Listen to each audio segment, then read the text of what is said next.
वो यहीं रहना चाहती थी।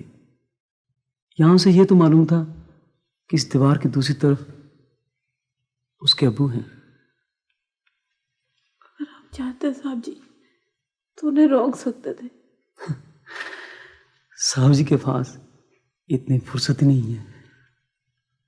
फुर्सत की बात नहीं है सोने, यहाँ शहर में दीवारें बहुत मोटी मोटी होती है और दीवारों पे जो बारियां होती है ना, उन पे बहुत मोटे मोटे पर्दे पड़े होते हैं।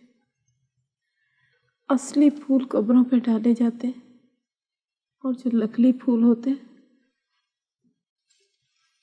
वो गुलदानों में सजाए जाते हैं।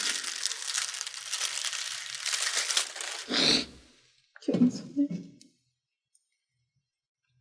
साहब जी, चांदी की ये बातें बहुत अच्छी हैं, किसी ड्रामे में लिखनी हो तो लिख देना।